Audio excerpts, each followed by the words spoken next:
Miss হবে না আপনার পছন্দের টিভি শো। দেখুন জি5 অ্যাপে একদম ফ্রি। সৃজন ঠাম্মির চোখের জল আমি সহ্য করতে পারছি না। এই বয়সে এসে মানুষটা কোথায় ছেলে নাতি পুতি সবাইকে নিয়ে আনন্দে দিন কাটাবে, তা নয় চোখের জল ফেলছে।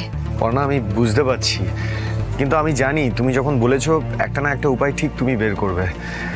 কিন্তু তুমি এইভাবে বাড়ি থেকে বেরিয়ে এলে কেন বলো তো? সৃজন, মাথা ঠান্ডা করে ভাবতে হবে উপায় বার করতে গেলে, কিন্তু বাড়িতে এত লোক যে মাথা ঠান্ডা করে ভাবাই যায় না। কিছু একটা ভাবো সৃজন, এখন কথা বললে হবে না, ভাবতে হবে। ভাবো ভাবো, কিছু একটা ভাবো। পর্ণা, আমার মাথায় একটা বুদ্ধি এসেছে। কি বুদ্ধি বলো? বাড়ি ভাড়া দেবে? তাহলে মাসে মাসে কিছু টাকা। তোমার কি মাথা খারাপ হয়ে গেছে সৃজন? মানিক দাদের পাশের বাড়িতে ভাড়াটেরা কিভাবে বাড়ি দখল করে বসে রয়েছে, তার জন্য কি অশান্তি চলছে তুমি কি ভুলে গেছো? হ্যাঁ, ঠিকই বলেছো, আজকাল বাড়ি ভাড়া দেওয়াটা খুব ঝামেলা। কিন্তু একটা তো উপায় আমাদের খুঁজে বের করতে হবে। আমার মনে হয় সর্বনাশ করেছে, বাকু আসছে, পালাও। কি পালাচ্ছ কেন? আরে বাবা, এখন আমাকে দেখলেই রাজ্যের গল্প জুড়বে আর শুধু মারবে আমাকে। কি মারবে? কেন মারবে? কি করছো? এটাই ওর স্বভাব, তাই বলছি পালাও, চলো। বাবা, আরে আরে দাঁড়া না, শোন না, কোথায় যাচ্ছিস? মালগুলো তো নামাতে হবে নাকি? কি ছেলে বলো তো, মা বাবাকে ফেলে চলে গেল বন্ধু দেখে গপ্প করতে। আরে কেমন আছিস তুই? আস্তে আস্তে। হ্যাঁ, ভালো আছি রে, তুই কেমন আছিস? আমি বিন্দাস আছি। শোন, আমরা না বেনারসে গিয়েছিলাম, বুঝলি?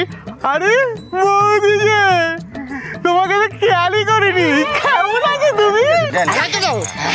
ভালো ভালো। আর যেটা বলছিলাম, আমরা না বেনারসে একটা বিশাল বড় হেরিটেজ হ্যাভেলিতে ছিলাম, বুঝলি? আর সেখানে রুমগুলো দারুণ, যেমনি ভালো জায়গা সেমনি ভালো খাওয়া দাওয়া। বাহ, খুব ভালো। এখন আসি? আরে না শুনলে না মিস করবি। শোন না, গঙ্গার ধারে হাবিলিটা, বুঝলি? আরে যেমন সুন্দর গন সেমনি গঙ্গার তাজা হাওয়া।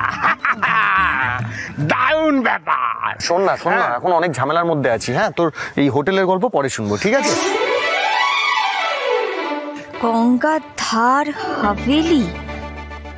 মালিকটা বললো যে সমস্ত বিদেশিরা আসে তারা এই জায়গাটাতেই থাকতে বেশি ভালোবাসে, বুঝলে বৌদি? বাড়ির মালিকও তার পরিবার নিয়ে এই হাভেলিতেই থাকে, যেন তিনি হোস্ট আর আমি গেস্ট। আরে রাজার আলো ছিলাম, বুঝলি?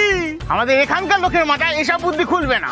কলকাতা কত হেরিটেজ বাড়িগুলো ভেঙে সব ফ্ল্যাট করে দিল, তাই না বৌদি বলো? হ্যাঁ, তা তো বটেই। দেখ, বৌদি সব বুঝে গেল, তুই কিচ্ছু বুঝলি না। আর তোর দ্বারা কিছু হবে না।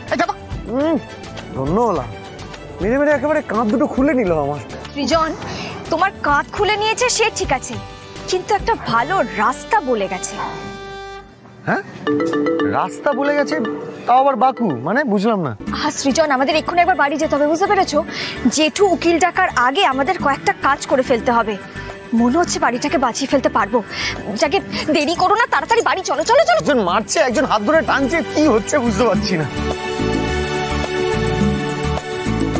জি5 ডাউনলোড করুন আর সব এপিসোড দেখুন একদম ফ্রি।